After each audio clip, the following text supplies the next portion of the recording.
네 번째로 다루시게 될 다중포 제어문이라는 것은 앞서 배우신 포문에 한 번 더 포문 혹은 두 번 더 포문을 추가해서 사용하는 방법을 얘기하는 겁니다.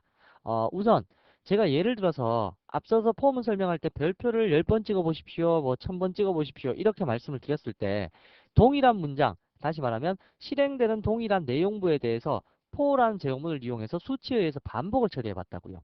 근데 그렇게 반복하는 내용 자체를 또다시 몇 번 수치에 의해서 반복을 시키고 싶다 라고 하는 행의 개념, 쉽게 얘기하면 행렬로 따졌을 때 아래쪽에 있는 포문이 열의 개념이라면 요 위쪽에 있는 포문은 바로 행의 개념으로 처리되는 그러한 포문을 처리할 때 그때 사용하는 것이 다중포문입니다. 다중포문이라고 해서 딱 두 개만 사용하는 이중포문만을 이야기하는 것이 아니고요. 이렇게 되어 있는 형태를 계속적으로 포 붙여갖고 여러 개의 포문의 형태를 만들어 줄 수 있는데요. 이렇게 여러 개를 쓴다라고 해서 이중 포문이 아니라 다중의 형태로 중첩이 되어 있다라는 포문의 형식으로 이야기할 수가 있겠습니다. 그래서 포문 속에 또 다른 포문이 있고 그 포문 속에도 또 다른 포문이 있을 수 있다라는 뜻으로 해석을 하시면 될 거예요. 실행 방식은 똑같습니다. 일단 실행 방식이 약간 복잡해지는 것이 바깥쪽 포문의 초기화 영역이 먼저 실행되어서 초기화 값이 전달된 다음에 조건부 영역에 조건 비교하고 그 다음에 조건부가 만족하면 내용부 실행에 들어가는데 여기에서의 내용부는 바로 이 안에 있는 이 포문도 내용부에 포함이 된다라는 뜻입니다. 그래서 이 안의 것을 다 한번 수행하고 나서 그 다음에 마지막 블록을 만나게 되면 비로소 증간부 영역으로 와서 딱 한번 수행을 하게 된다라는 뜻이죠. 그러니까 이 안쪽에 있는 포문은 바로 실행 내용부가 될 것이고요. 바로 열의 개념에 해당하는 부분이 될 것입니다. 바로 이러한 부분들을 지금부터 살펴보도록 할 텐데요. 이거 우리 그 예전 고전 한 73년도부터 나온 C 언어에서 이 예제들이 참 많이 나왔었는데 그 예제를 빗대어서 우리 자바에서도 한번 만들어 보도록 하자고요. 자, 그럼 13번째 예제가 될 것 같고요. 자, 여기에서 new 하셔서 클래스 생성을 시키신 다음에 exam 언더바 13번 자, 13번 예제의 public static void main.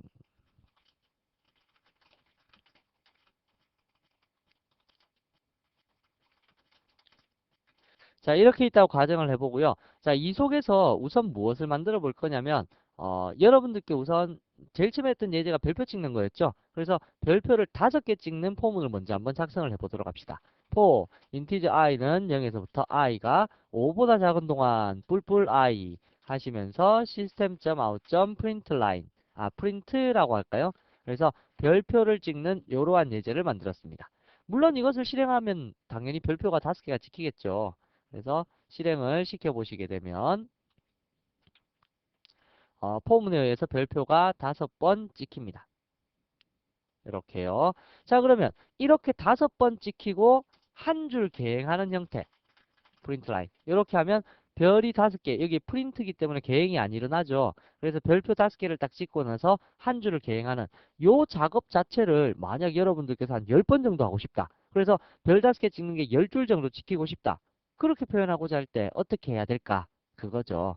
바로 그럴 때도 역시 마찬가지로 10번이라는 것이 수치에 의한 제어이기 때문에 역시 포문이 있지만 이 포문 자체도 포문으로 돌릴 수 있다. 뭐 그런 뜻입니다. 그러면 여러분들이 이해하시기 쉽도록 요 작업 자체 별표 5개 찍고 한 줄 개행하는 요 작업 자체를 X라고 한번 더 볼까요? 잘라내어서 얘를 X라는 작업으로 취급을 하자고요. 그러면 이 X라는 작업은 별표 5개 찍고 한 줄 개행하는 작업입니다. 자, 요 X라는 작업에 대해서 포문을 또 한번 돌려볼까요? A는 0에서부터 A가 5보다 작은 동안 뿔뿔 A 하면서 X라는 작업을 반복 수행하겠습니다. 라고 이야기하면 그냥 이것만 딱 봤을 때는 단일 차원의 포문이 되겠죠. 그런데 이 X가 원래 뭐였습니까? 아까 포문 포함된 문장이었죠? 원래 문장으로 돌려놔 볼까요? 다시 원래 문장을 붙여 넣었습니다. 자, 그렇게 되니까 모양이 어떻게 됩니까? 포문 속에 또다시 포문이 존재하는 이러한 이상한 형태가 되어버렸죠. 바로 이 형태가 다중 포문의 형식이다 라는 뜻입니다. 자, 이렇게 표현하게 되면 안쪽에 별표 5개 찍고 한 줄 개행하는 이러한 형태가 5번 수행되기 때문에 별표가 요 5줄이 생기게 됩니다. 한번 테스트 해볼까요? 저장하고 실행을 시켜보시게 되면 이러한 식으로 별표 5개 찍는 것이 5줄이 생겨나게 된다는 얘기입니다.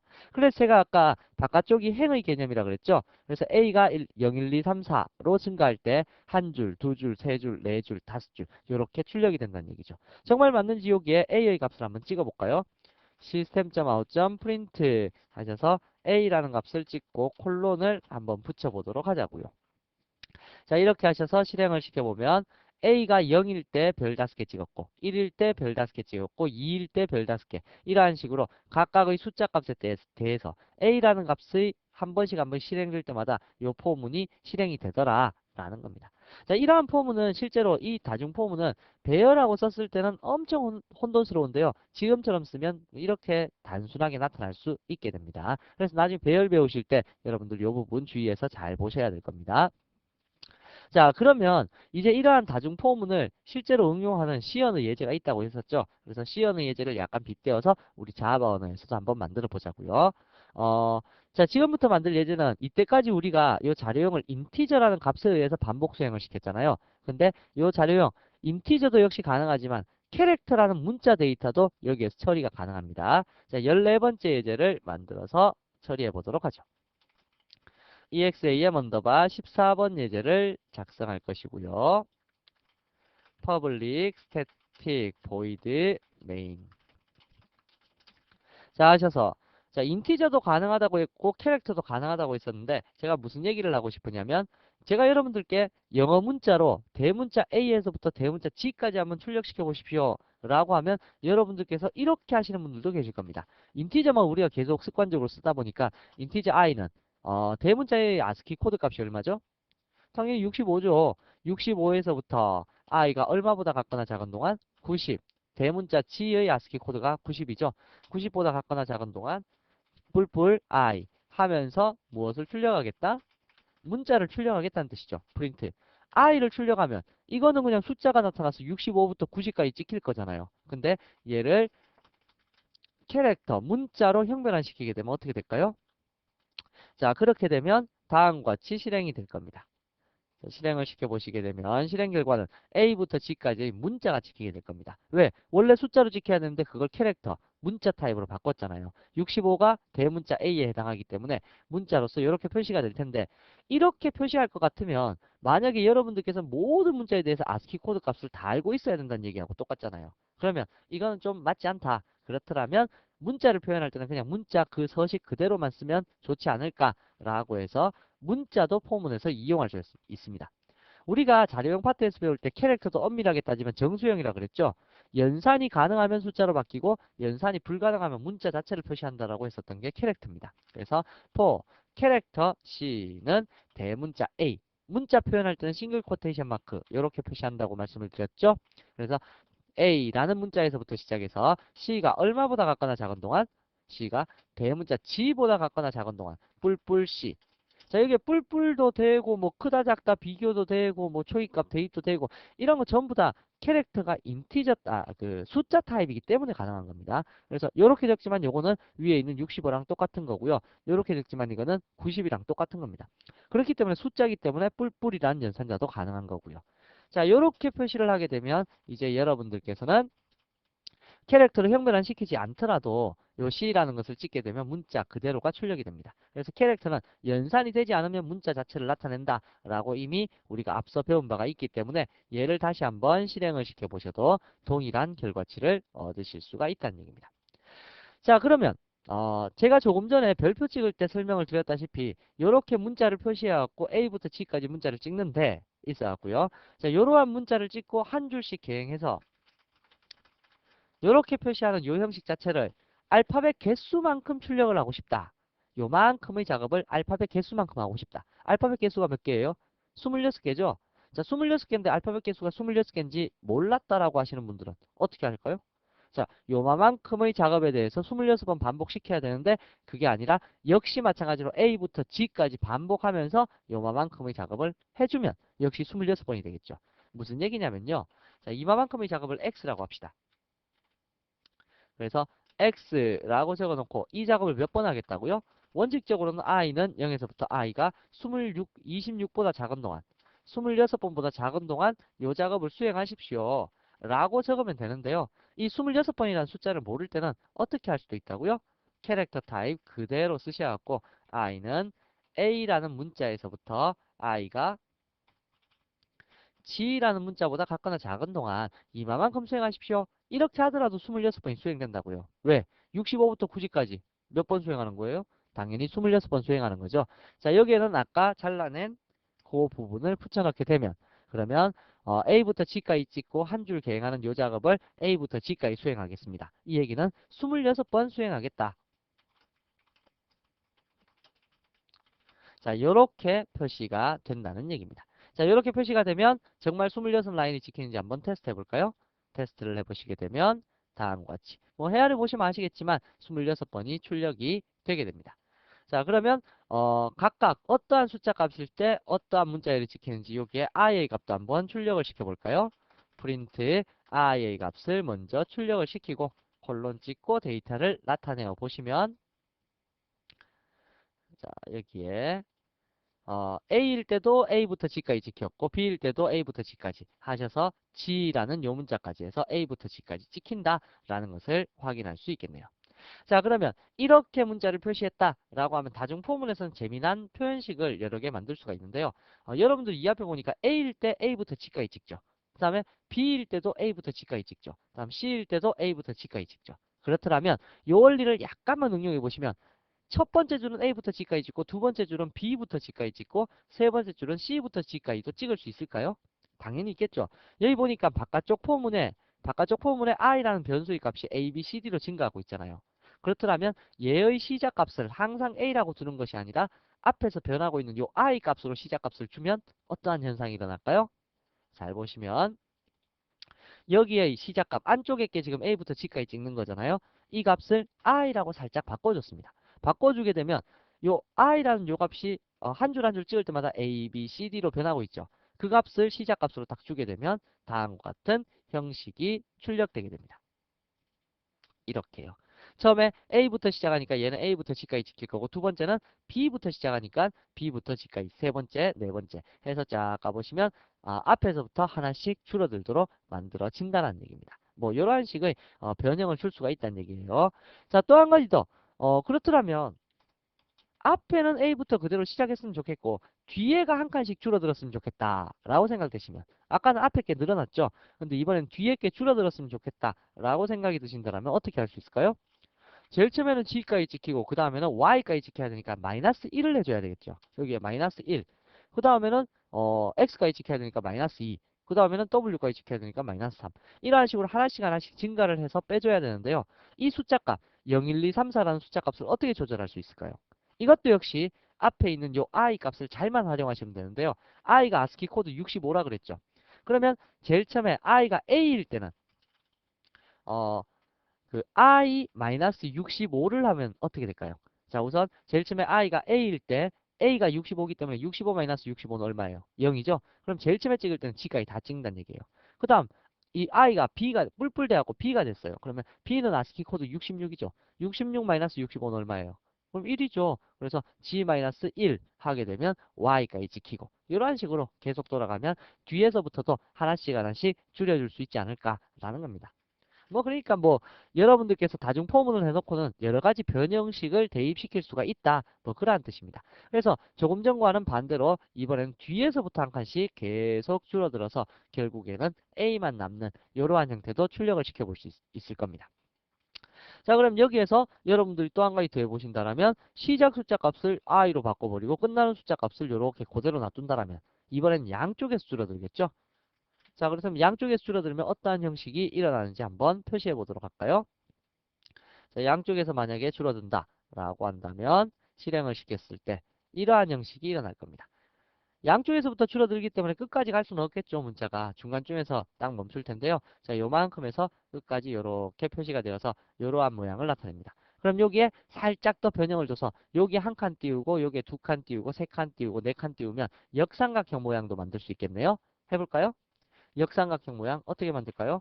여기에 띄워쓰기를 잘만 하시면 됩니다. 요거 다음에다가 몇 칸씩 띄우냐면 제일 처음에는 한 칸도 안 띄우고 그 다음 한 칸 띄우고 두 칸 띄우고 아까 1, 2, 3, 4로 변하는 거 있었죠. 0, 1, 2, 3, 4. 이게 요 값이었잖아요. 이마만큼 공백을 찍어주시면 됩니다. 찍어볼까요? 이번에는 인티저 쓰셔도 되겠네요. 0에서부터 j가 얼마보다 작은 동안 I 마이너스 65보다 작은 동안 뿔뿔 j 하시면서 system.out.print 한 칸 띄우는 공백을 출력하겠습니다.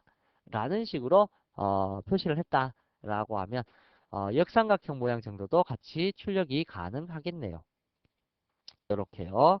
그래서 이러한 모양도 여러분들 만들어 보시고 뭐 역삼각형 되었다가 다시 또 이쪽부터는 또 정삼각형 되었다가 뭐 이러한 모양 만들어서 모래시계 모양도 여러분들이 언제든지 출력을 시킬 수가 있다는 얘기입니다.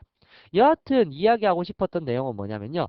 일반 포문하고 다중 포문하고 비교를 했을 때 다중 포문이라는 것은 포문 안에 포문이 들어있다는 형식일 뿐이지 일반 포문하고 비교해 봤을 때 뭐 틀린 점은 없다라는 겁니다. 그래서 바깥쪽에 있는 변수를 안쪽에서 적절하게 이용을 해서 어떤 변칙을 적용할 수 있다. 뭐 그러한 게 매력이라면 매력이고요. 이제 뭐 그러한 매력 때문에 다중 포문을 흔히들 사용하고요. 배열에서는 이러한 다중 포문이 없다라면 배열 자체가 성립이 안 됩니다. 그래서 이 폼은 꼭 잘 알아두셔야 될 거고요. 예제도 이와 관련된 것들 많이 풀어보셔야 될 겁니다. 자, 일단은 여기까지 해두고요. 다시 한번 PPT로 가보도록 할게요. 어, 자, PPT에 보시면 관련 예약을 하고 해서 레이블, 그 다음에 컨티뉴, 브레이크 뭐 이러한 글자가 들어있는데요. 요것들이 다중 포문에서는 아주 중요한 역할들을 해주는데 요것에 대해서 지금부터 또 한번 알아보도록 하죠. 자, 15번째 예제를 만들어 줄 거고요.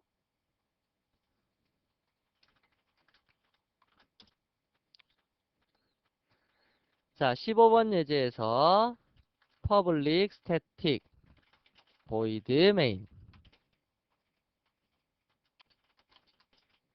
자, 이렇게 만들어 두고 만약 앞서 배웠던 가장 쉬운 예제가 별표 찍는 거였죠. 제가 조금 전처럼 별표 5개 찍는 것을 5번 찍어라 라고 말씀을 드렸더라면 for integer j 이번엔 한 번에 한번 적어 볼까요? 5보다 작은 동안 뿔뿔 j 다음에 for integer i는 0에서부터 i가 5보다 작은 동안 뿔뿔 i.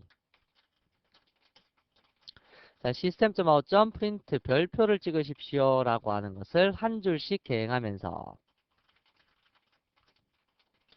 자, 이렇게 하시면 조금 전에도 결과를 보셔서 아시겠지만 별표 5개씩이 5줄 찍히게 됩니다. 이렇게요. 자, 이렇게 출력이 되는데 그럼 이번에는 브레이크하고 컨티뉴의 의미가 뭐라고 했었죠? 제가 만약에 여기에 if 만약에 i가 2랑 같다라면 브레이크 하십시오. 이 뜻은 뭐라고요? 잘 보세요. 이럴 때는 여러분들께서 브레이크와 컨티뉴 같은 거 요 예약어가 쓰여 있을 때는 일단 해당 브레이크가 빠져나갈 수 있는 범위가 어디까지인지 생각하시고 그까지만 먼저 문구를 보시면 됩니다. 지금 같은 경우에 브레이크의 뜻이 뭐였어요? if 문의 블록을 제외하고 가장 가까이 있는 블록 하나를 탈출하는 탈출문이라고 그랬죠. 그렇다면 이 브레이크하고 매칭되는 것은 바로 이 포문의 블록입니다. 그렇기 때문에 바깥쪽 포문은 생각할 필요가 없어요. 안에 게 몇 번 찍히느냐 그거를 생각하시면 됩니다. 안에 0번일 때 별 하나 찍히고 1번일 때 별 하나 찍히고 2번일 때 빠져나가 버리죠. 그래서 안에 거 포문만 수행하면 별 2번 찍히는 겁니다. 별 2번 찍히고 한 줄 계행하고 이걸 몇 번 하라고요? 5번 하라고요. 그래서 안에 있는 것만 일단 생각하시면 되니까 별 2번 찍고 한 줄 계행하는 것을 5번 찍어라. 정말 그렇게 찍히는지 볼까요? 별 2번씩 5줄 이렇게 찍히게 되겠네요. 자, 그러면 이번에는 컨티뉴다 라고 하시게 되면 컨티뉴라는 의미는 뭐였어요? 컨티뉴라는 의미는 if문의 블록을 제외하고 가장 가까이 있는 블록의 마지막을 만난 것처럼 수행해라. 마지막을 만났다라는 것은 2번일 때만 건너뛰고 나머지 계속 수행해라 그 뜻이죠. 그래서 0일 때 별 하나 찍히고 1일 때 찍히고 2일 때는 안 찍히고 3일 때 찍히고 4일 때 찍히고 그러니까 총 몇 번 찍히냐면 4번이 찍힙니다. 4번 찍고 한 줄 계행하는 것을 몇 번 수행하라고요? 5번 수행하라고요. 그러면 별 4개씩 5줄이 수행될 겁니다. 해볼까요? 자, 실행시켜 보시면 별 4개씩 5줄이 실행될 겁니다. 그런데 이건 이미 앞에서 포문 배우실 때 배우셨다고요. 근데 여기에서는 다중포문, 다중루프문에서 자바는 레이블이라는 것을 사용할 수 있습니다. 레이블, 뭐 쉽게 얘기하면 우리나라 말로 콩글리시로 하면 라벨. 그러니까 라벨을 사용할 수 있는데 포문마다 이름을 정해줄 수 있다는 얘기입니다. 무슨 얘기냐면 너는 AAA라는 이름을 가져라. 너는 BBB라는 이름을 가져라. 라고 해서 레이블을 표시해 줄 수가 있는데요. 레이블은 항상 콜론으로 끝납니다. 콜론. 그래서 우리 보통 스위치 케이스에 보면 앞에 케이스 뭐 1일 때, 케이스 2일 때 라고 해서 케이스라고 적었을 때 뒤에 콜론 적었었죠. 그 콜론의 의미가 바로 여기 위치를 나타내는 겁니다. 그래서 AAA라는 요 이름의 위치에 요 포문이 있다 라고 해서 요 포문의 이름이 AAA가 돼버리는 거예요. 다음 요 포문의 위치에 BBB가 있다 라고 해서 요 포문의 이름은 BBB가 돼버리는 겁니다. 자, 이게 무슨 의미를 가지냐면 조금 전에 했던 브레이크 있죠. 이 브레이크의 의미는 가장 가까이 있는 블록을 탈출하는 거였죠. 그러나 이 브레이크가 레이블명을 가지게 되면 이제 상황은 틀려지게 됩니다. 만약에 여기가 BBB면 아까 뭐 그냥 브레이크 했을 때하고 똑같죠. 무슨 포문을 지칭하냐면 이 포문을 지칭해서 얘를 빠져나가라 이 얘기하고 똑같기 때문에 관계가 없지만 바깥쪽 포문의 이름을 만약에 여기 지칭을 했다 라고 하면 지금 이 이클립스는 자동으로 선택이 되어 버리는데요. 이 브레이크는 어디를 나타내게 되냐면 바로 이 포문을 나타내게 됩니다. 자, 그러면 한번 봅시다. 만약 제일 처음에 여기 J가 0일 때 밑으로 내려와서 I가 0일 때 별 하나 찍고 1일 때 별 하나 찍고 2일 때 딱 보면 브레이크 AAA 하게 되니까 AAA를 탈출하라 이래버리죠. 그러니까 별표 2개 찍고 요 폼은 5번을 도는 게 아니라 별표 2개 찍고 어디를 빠져나가냐면 가장 바깥쪽에 있는 폼은 빠져나가 버리니까 별표 2개 찍고 끝입니다. 해볼까요? 자, 실행 한번 시켜보시게 되면 자, 여기에 별표가 2개만 딱 찍힙니다. 덜렁 2개만 딱 찍힙니다. 그래서 이러한 형태로 여러분들이 레이블을 사용하시게 되면 탈출해야 되는 거 그리고 컨티뉴 해야 되는 위치가 틀려져 버린다 라는 겁니다. 그럼 마찬가지겠죠. 컨티뉴 한번 상상해 볼까요? CONTINUE 컨티뉴를 한번 상상해 보시면 컨티뉴라는 것도 역시 마찬가지 이 부분의 블록을 제외하고 가장 가까이 있는 블록의 마지막을 만난 것처럼 처리해라 라고 되어 있는데 여기서는 continue AAA 라고 해서 바깥쪽 포문을 지칭했습니다. 그러면 컨티뉴가 되기는 되되 어디로 가냐면 요 마지막 블록을 만난 거하고 똑같이 처리해야 됩니다. 그럼 어떻게 되냐면 I 0일 때 별 하나 찍고 1일 때 별 하나 찍고 어디로 가버립니까? 요로 가버립니다. 요로 가면 뭐가 실행이 안 돼버립니까? 그렇죠. 뭐 별 찍는 것도 더 이상 수행 안 되고 프린트 라인 한 줄 개행하는 것도 실행이 안 돼요. 그리고는 어디로 가버립니까? 요 위에 J뿔로 가버립니다. 그러면 별 2개 찍고 아예 다 건너뛰어 버리니까 별 2개씩 5번이 찍히니까 총 10개가 찍히긴 찍히는데 개행이 안 된다는 얘기입니다. 그러면 총 옆으로 쫙 나열돼서 별표 10개가 찍힐 겁니다. 해볼까요? 실행을 시켜보시게 되면 옆으로 쫙 나열되어서 이렇게 2개, 2개, 2개, 2개 해서 총 10개의 별이 찍히게 된다라는 뜻입니다. 그래서 단일 포문일 때는 컨티뉴나 브레이크를 사용할 때 가장 가까이 있는 블록만 생각하시면 되지만 레이블을 사용할 때는 여러분들께서 꼭 뒤에 적힌 레이블을 잘 참고하셔서 어디로 이동할지를 생각해 보시기 바랍니다. 이거는 비단 이 포문뿐만 아니라 화일문이나 두알문과 같이 루프를 돌 수 있는 분들은 전부 다 레이블을 사용해서 컨티뉴와 브레이크를 할 수 있다라는 거 꼭 기억을 해 두시기 바랍니다. 그래서 이거 같은 제어문은 예전에 C 언어에서는 고투라는 제어문으로 대치되는 적도 있었는데요. C 언어나 뭐 이런 언어에서는 지금 현재 안 되고 있고요. 자바에서는 이러한 레이블을 지원해주고 있다. 특징이라는 얘기죠. 그래서 잘 살펴두시기 바랍니다. 다음으로 넘어가죠.